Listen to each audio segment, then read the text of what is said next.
I quit! What? Once a top wrestler gets injured or leaves for undisclosed reasons, WWE will often try to replace that wrestler on the card with someone who is similar to them. This can be in terms of appearance or just from a perspective that Vince McMahon thinks they would thrive in that role based on what he's seen from the talent thus far.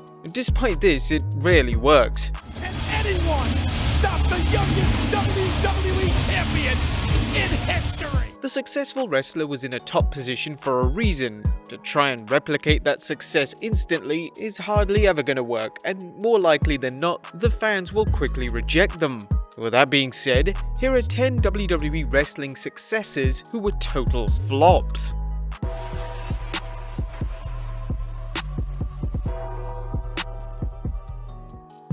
Be sure to subscribe and hit that notification bell for daily wrestling videos. Don't ever call me Cody again.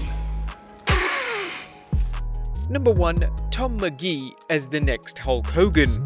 Scapularis muscles really sticking out there. Oh, look at the agility! In 1986, during the WWE television tapings, Bret Hart faced newcomer Tom MAGEE. On the surface, this seems like no big deal as top talent working with enhancement talent was quite common around this time.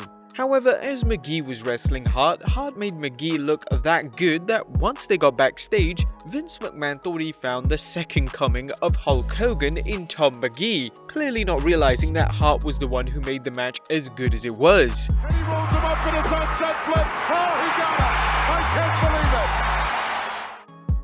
However, MAGEE had a great look, which is what McMahon based his top guys from that at the time, but it was very naive of him not to work out that it was Hart that carried MAGEE to an excellent match. This capacity crowd is on its feet and rightly so, cheering on this youngster, Tommy MAGEE. What a... This was then apparent as soon as MAGEE began to wrestle wrestlers not on the level of Hart, Vince soon realized that he was nothing special. In an ironic twist of fate, almost 7 years later, Vince would actually pick Bret Hart as the guy to replace Hogan and carry the WWE into the future. Number 2. The Great Khali as the next Big Show.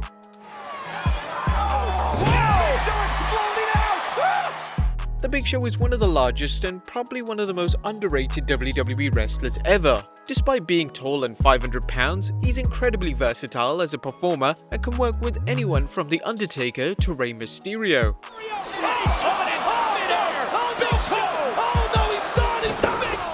Therefore, when WWE debuted the 7-foot-tall Great Khali in 2006, fans quickly realized that WWE were trying to replace the Big Show, who would leave the company just 6 months after Khali's debut. What the hell? Are you kidding me? I can't believe this! What the...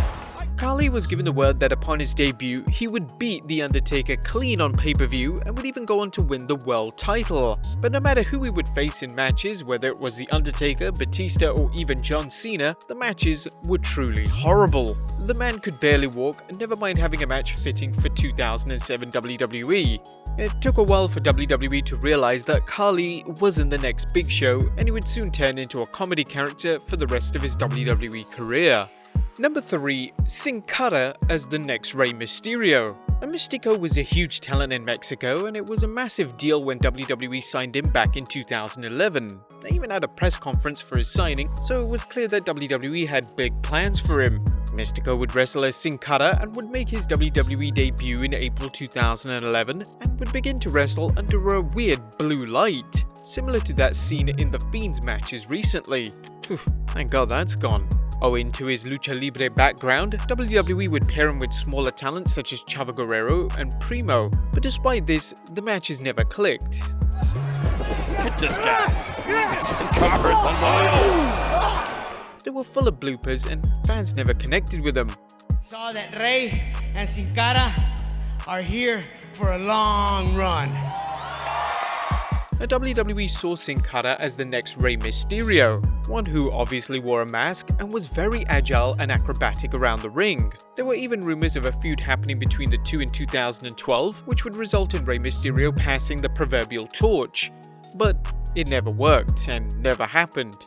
Sin Cara wasn't always the best person to work with, as a mixture of suspensions, injuries and bad attitude led to WWE thinking that he was a bad fit for the company and would ultimately be released in 2014. The Sin Cara character would be played by Hunico moving forward. Number 4. Ryback as the next Goldberg. And Ryback! This guy is like a bull. In 2012, WWE debuted the Ryback character. Ryback had previously had a run as part of the original Nexus as Skip Sheffield, but never really stood out from the pack. The idea behind the Ryback character was that he was a human Terminator and would have extremely quick matches. On paper, this sounds exactly like WCW's idea for Goldberg during the 90s, and on television, it was the exact same. It didn't help that Ryback shared a resemblance to Goldberg, so naturally after a few weeks, Ryback was met with Goldberg chants. Whiplash. Ryback has made an amazingly quick work. WWE could see that they were just trying to turn Ryback into the next Goldberg, and fans didn't really want that at the time. Especially when the likes of Daniel Bryan, CM Punk and The Shield were having great matches every week, and a Goldberg-style character really didn't fit in with what the audience wanted at the time. Despite this, Ryback would have moderate success as he would win the Intercontinental Championship and even feud with John Cena for the title, but he was clearly not the next Goldberg.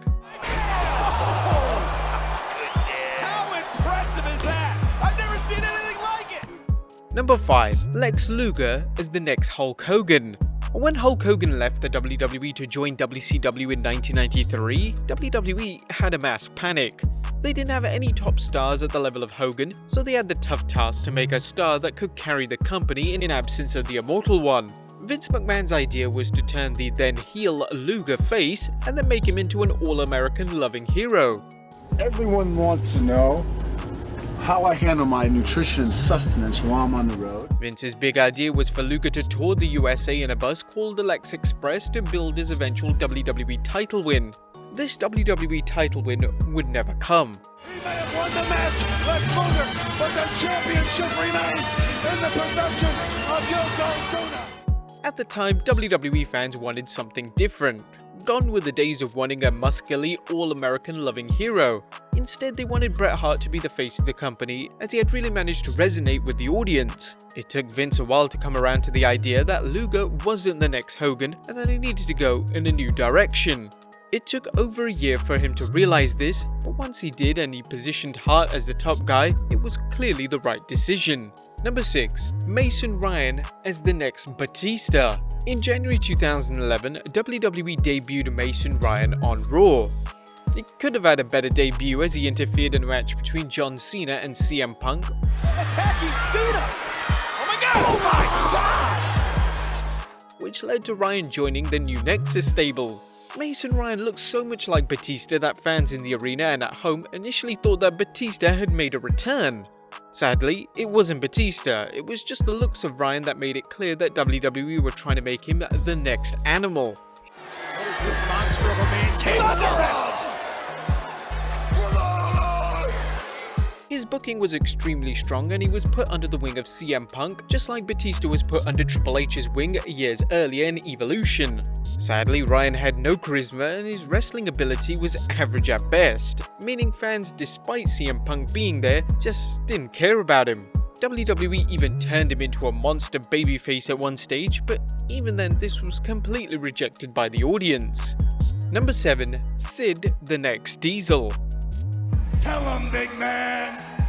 The idea to put Psycho Sid with Shawn Michaels in '95 wasn't met with positive reviews. It was just a carbon copy of Diesel and Michaels' connection, which worked so well because they were real-life friends, so the chemistry was completely natural. Why take the chance on another bodyguard when Diesel turned his back on you? The WWE tried to replicate the success of the Diesel character by following the exact same formula with the return of Sid. John's back and turning. Look! From behind! This big, bad, tough monster. This led to a feud between the two men which featured some of the worst matches of this era. WWE even had Sid pin Michaels for the WWE title to get him over, but it did little to build his popularity.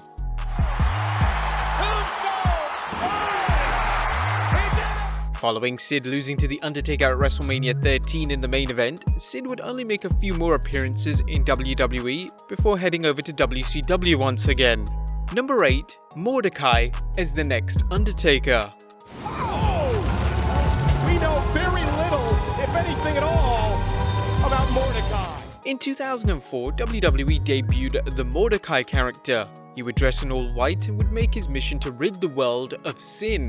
For I have damned them to hell!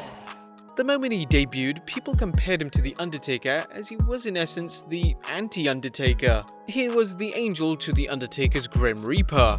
Fans were hoping it would lead to a feud between the two, which was indeed planned at one stage, but it was cancelled. One of the ideas WWE had was to have the two men who had similar gimmicks on separate brands, so in theory they would have two Undertaker-style characters on two separate shows. And that is that crucifix-like maneuver, planting hardcore hustle. Unfortunately, the gimmick never took off and the fans never connected with the character. The gimmick would be dropped and the man behind the character would re-debut as the vampire Kevin Thorne on the revamped ECW. Number 9. SHANIQUA as the next CHYNA. This is a bad apple right here, ladies and gentlemen. In 2003, WWE debuted former Tough Enough contestant Linda Miles as SHANIQUA. The Bashams and I are just celebrating our Survivor Series victory. She would be a dominatrix manager for Doug and Danny Basham, and she would be heavily compared to the legendary CHYNA, as it was clear that WWE were trying to copy the formula that once worked with her. And look! That's Shaniqua! What the hell is she doing here? SHANIQUA would often get physical with the men and would lead to the Bashams winning matches. Sadly, she would only last around a year on television, as the character would be dropped and she would soon be released shortly after. At number 10, Roman Reigns as the next John Cena. No way!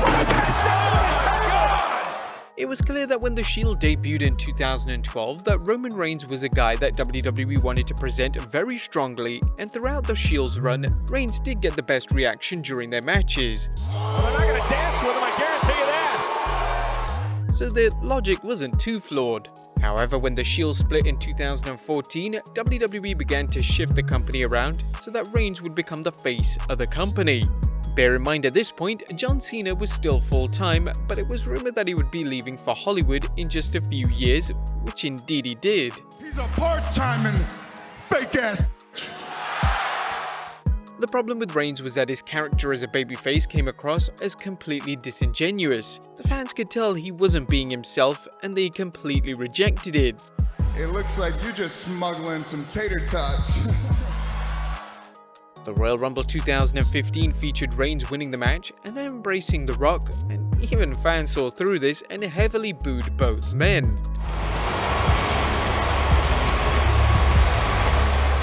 This would continue through countless matches and even ruined several WrestleMania main events. Now granted, this wasn't Reigns' fault, as it was just that WWE were too stubborn to tweak his character to fit in with what the audience wanted.